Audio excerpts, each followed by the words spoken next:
Bien, tenemos el placer de compartir esta mañana con Luis Reyes, economista, miembro del Comité Central del Partido de la Liberación Dominicana, fue director general de presupuesto. Don Luis, buenos días, bienvenido. Buenos días, un placer estar con usted de nueva vez. Mire, yo quiero ir, como dicen ustedes, la gente que brega con metodología, dice, vamos de lo particular a lo general. Miren, el día de hoy la prensa trae una información de su antecesor, de quien le ha ido a ocupar la posición que usted tenía en presupuesto, el señor Rijo Presbó.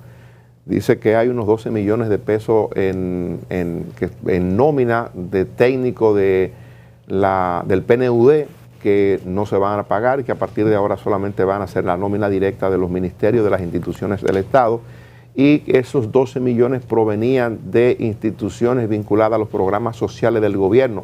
Da la impresión, cuando uno lee la nota, de que parece como que el gobierno pasado tenía una operación fraudulenta con esos pagos. Mire, déjeme decirle algo. Una de las funciones, y eso está disponible ahí, del PNUD, es precisamente prestar asistencia técnica al gobierno. Y la celebración de convenios, de acuerdos de contrato con el PNUD, es una situación más o menos normal que se ha dado durante años. Que el actual gobierno decida no continuar con eso, eso no significa que necesariamente ahí haya algún tipo de ilícito. De hecho, la mayoría de los recursos, en mi caso, por ejemplo, yo ejecuté proyectos con el PNUD. Y ejecuté proyectos con el PNUD porque yo entendía que nosotros no teníamos las competencias técnicas para poder llevar a cabo procesos de licitación que son complejos, que sí podía garantizarnos la metodología que tiene el Programa de las Naciones Unidas para el Desarrollo, la oficina local. Entonces, esos recursos eran recursos que son auditados por empresas privadas, que se suben al portal, que están disponibles. Ahora, dígame usted piensa que eso realmente puede encubrir algún tipo de ilícito? Yo no creo en el caso. Si es así, que lo demuestre el gobierno, pero yo no creo que realmente en el caso de los programas sociales que encabezaba la ex vicepresidenta doña Margarita Cedeño, yo no creo que se prestara a eso. Doña Margarita es una persona transparente, es una persona que siempre ha cuidado ese tipo de detalles y reitero, piensen, ¿ustedes creen que el Programa de las Naciones Unidas, la oficina local, se va a prestar algún tipo de componenda para favorecer a alguien? Por Dios. Don Luis, yo imagino que usted, como un hombre muy curioso y que le apasiona ese tema de la economía y del presupuesto, habrá visto ya la propuesta que está enviando el gobierno, el Poder Ejecutivo al Congreso como proyecto de presupuesto para el año 2022. Y quisiera, si lo ha visto, si lo ha ojeado, que nos dé una opinión sobre la pieza. Como no, con mucho gusto. Todavía no he concluido la revisión porque es un documento muy amplio, pero quiero comenzar destacando cosas positivas del proyecto. Lo primero es la participación ciudadana en la asignación de algunos recursos. Son poco menos de 2.000 millones, pero es algo que han señalado organismos internacionales como una de las deficiencias que tiene el sistema presupuestario dominicano, algo que nosotros no pudimos llevar a cabo y que yo creo que es positivo rescatar.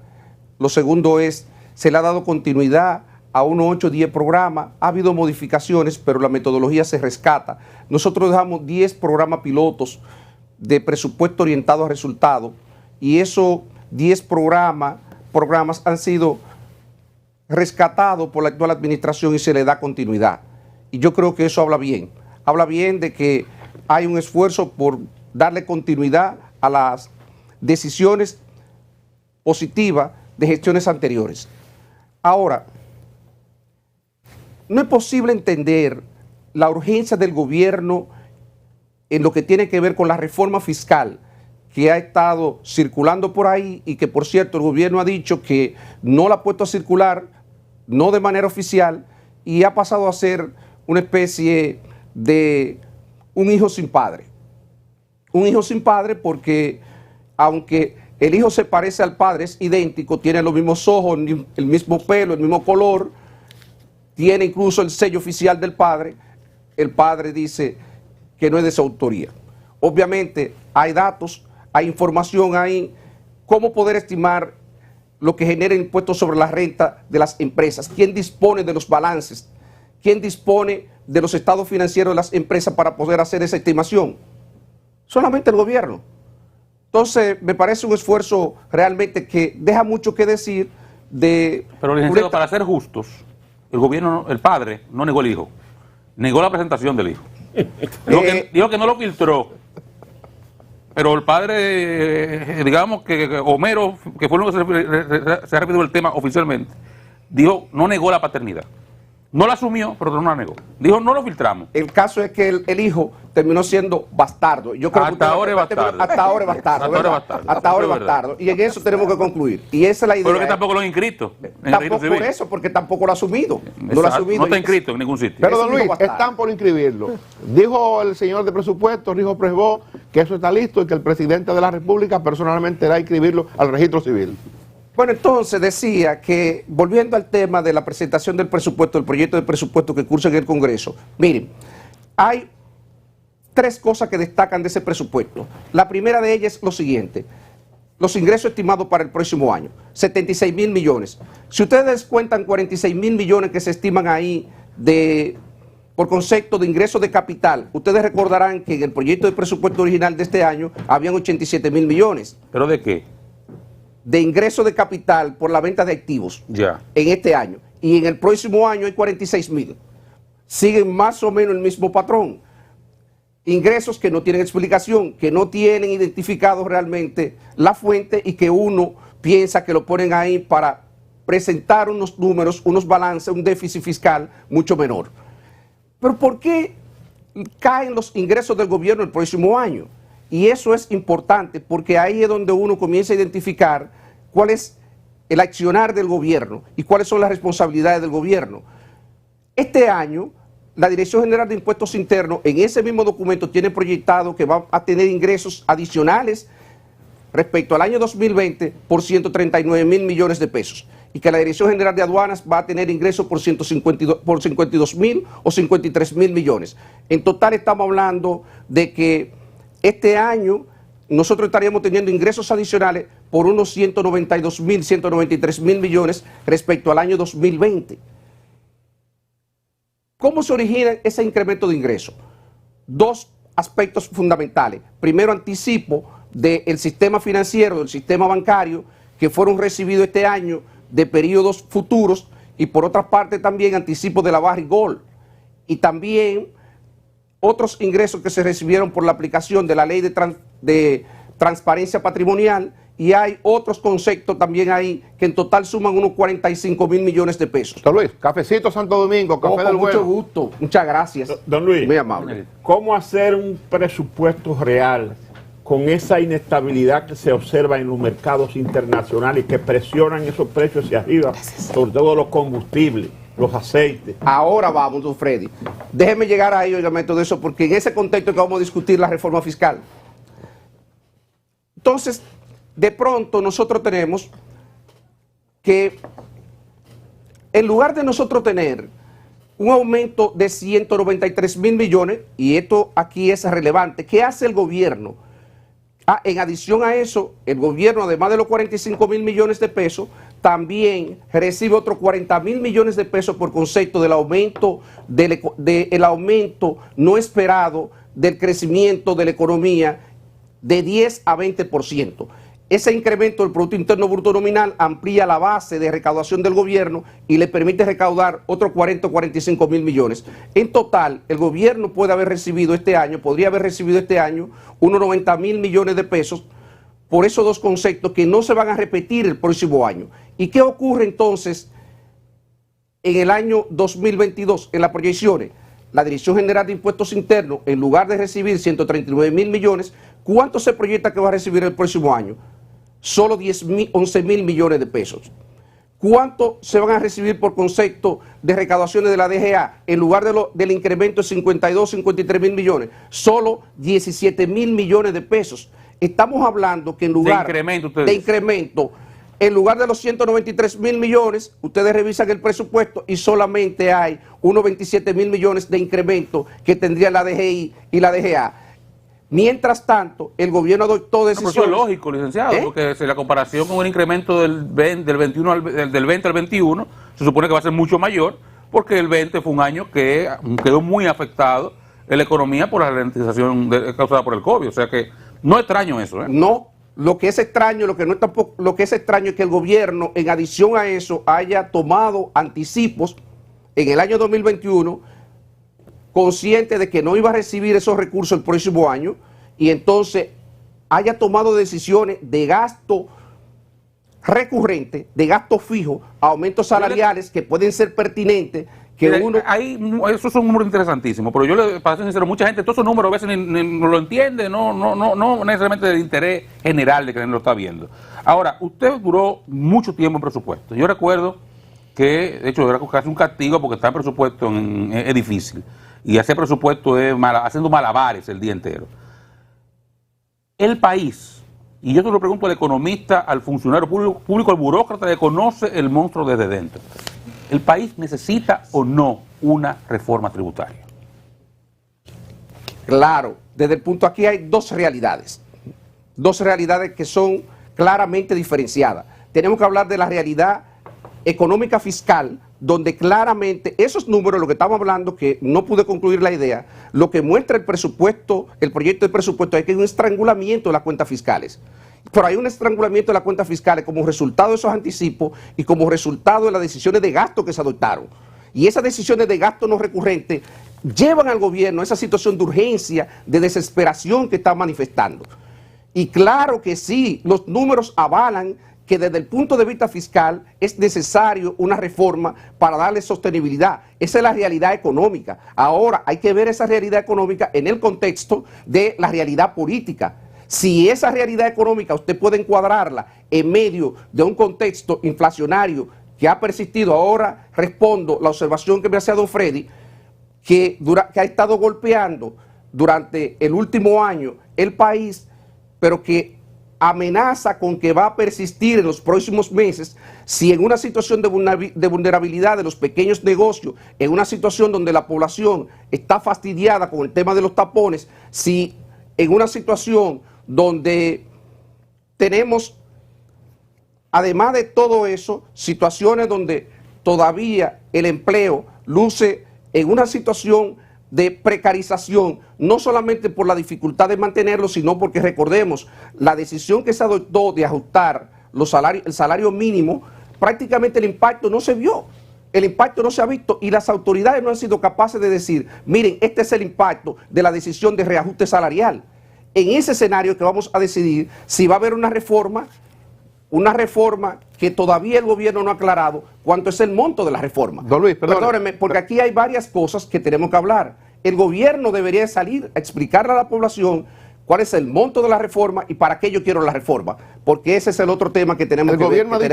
El gobierno ha dicho que lo va a explicar en su momento. Ahora yo le quiero preguntar, lo que usted está diciendo, esto es en español y para niños, lo que usted está diciendo es que el gobierno está urgido de la reforma por decisiones erradas que ha tomado recientemente. Así es. Eso es lo que usted está diciendo. Así es. Ahora, yo le pregunto ahora, si el Partido de la Liberación Dominicana, que aparentemente no está en apoyar un proyecto de reforma fiscal, le preguntara a usted como uno de sus técnicos fundamentales, ¿qué usted opina sobre esto? ¿Conviene o no conviene? ¿Están dadas las condiciones para esto ahora, sí o no? ¿Qué usted diría? Yo creo que no. Yo creo que los riesgos son muchos. Voy a explicar por qué. Mire, se ha argumentado, y lo argumenta el propio gobierno, y yo lo creo, de que existe la posibilidad de que el país reciba una degradación en términos de la calificación de riesgo. Y yo creo que es verdad, porque esos números, los números fiscales, lo que yo he revisado, avalan eso que dice el gobierno en ese aspecto. Ahora, yo creo que eso es una posición un tanto sesgada por lo siguiente. Pero la evaluación de riesgo no solamente toma en consideración la parte económica, la parte fiscal.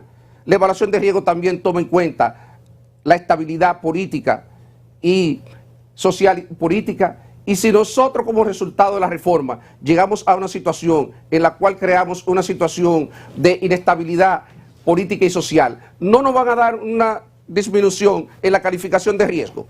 Y el gobierno ha sopesado eso exactamente. Y yo creo que ahí es donde los burócratas comenzamos a diferenciarnos, porque un burócrata no solamente tiene que llevarle las cuentas cuadradas a la autoridad, el burócrata también tiene que llevar unas cuentas que puedan justificarse desde el punto de vista político y entonces que sean viables. que sean viables y que la autoridad entienda que sean viables por lo siguiente. Déjenme comentarle esto. Hasta hace poco, nosotros escuchamos al actual presidente de la República decir que no era necesario aumentar las tasas, y ese hijo bastardo que nosotros hacemos referencia, lo que más hace ahí es aumentar tasas a diestra y siniestra. Todavía más. El gobierno no decía que bastaba con recortar el gasto dispendioso de la pasada administración en 3% del Producto Interno Bruto, los 128.000 millones famosos. ¿Y dónde está eso? ¿Cómo usted construye una narrativa creíble a partir de eso? ¿Cómo se construye una narrativa que le permita a usted vender, solicitarle a la población que le conceda a usted el permiso para usted poder llevar a cabo una reforma? ¿Dónde están los trabajos que se han hecho de persuasión? Porque al final de eso se trata la autoridad, es persuasión, es persuasión. Es persuasión, es que le concedan a usted, en el marco de la gobernabilidad, llevar a cabo las medidas, adoptar las medidas necesarias para que sigan siendo viables las cuentas fiscales. En el hipotético caso, Luis, de que no se apruebe la reforma porque no haya las condiciones o que el gobierno sea persuadido de que eso pudiera generar un impacto social y político nada conveniente para el país, para la estabilidad nacional, ¿cuál sería la fórmula? ¿Cómo manejarse? No, sencillo. ¿Qué es lo que hay? Miren, volvemos otra vez al proyecto de presupuesto. El gobierno promete, el presidente va a Santiago y dice que va a realizar inversiones por 42.000 millones de pesos. ¿Cuánto aparece en el presupuesto? 2.000 millones de pesos. El ministro de Obras Públicas anuncia de que va a realizar un programa de pavimentación por 72.000 millones de pesos. Y obviamente el Ministerio de Obras Públicas tiene una partida en ese presupuesto. Pero para cubrir 72.000 millones de pesos, por Dios, claramente no hay los recursos en ese presupuesto. Si eso ocurriera, el gobierno lo que va a terminar en una situación de escasas realizaciones, porque tendría que ajustar el gasto todavía más para darle respuesta a los requerimientos de las empresas calificadoras de riesgo y evitar que le den posiblemente una disminución en esa calificación que termine afectando al gobierno, y sería una situación en la cual claramente el gobierno no estaría en capacidad de ofrecerle a la población lo que prometió a través de su programa de gobierno. Esa es la situación que estamos enfrentando en este momento y hay que decirlo, tampoco es una decisión deseable. Ahora, déjeme decirle, el que llega a gobernar no llega a hacer necesariamente lo que él aspira ni lo que desea. Gobernar se trata de adoptar decisiones en el marco de las restricciones que se plantean, que plantea esa realidad que cambia día a día, semana a semana, mes a mes. O sea que el gobierno no se está manejando bien. No. Déjeme contarle esto. El gobierno ha hecho varias decisiones como la siguiente. Usted no puede decir que usted va a realizar un programa de inversión y luego salir a buscar el dinero, porque eso es improvisación, ¿o no? Si usted no tiene los recursos, usted no puede comprometerlo, porque usted está comprometiendo no solamente la autoridad, la palabra la autoridad. Usted está adoptando decisiones de una forma improvisada. Don Luis, antes de que se nos vaya su comentario sobre la parte política del partido, dicen que el PLD, a partir de lo que ocurrió en San Cristóbal ahora este fin de semana, ya venía trabajando en una serie de tareas para reactivar a la organización. ¿Usted está responsabilizado de algún área del país?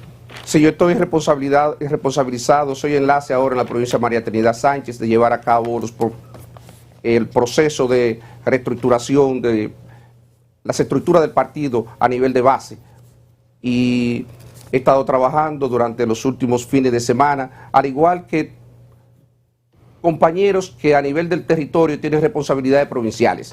En las demarcaciones más grandes como el Distrito Nacional hay responsables a nivel de circunscripciones. ¿Cómo se siente la organización? Hay un proceso estamos saliendo de un proceso de letargo, pero claramente cada día el Partido de la Liberación Dominicana se siente más fuerte. Hay personas que estaban, yo diría, desalentados, y en la medida en que hemos vuelto a los contactos, hace falta que la dirección del partido se acerque de nuevo a la base. Yo creo que eso va a estimular, eso va a ayudar, y claramente también los aspirantes a la candidatura presidencial con su trabajo han ido dinamizando los trabajos del partido. Don Luis, gracias por acompañarnos. A ustedes Mucha por la suerte. invitación. Luis Reyes Santos, a ustedes gracias por estar con nosotros. Mañana de vuelta a partir de las 5 de la madrugada.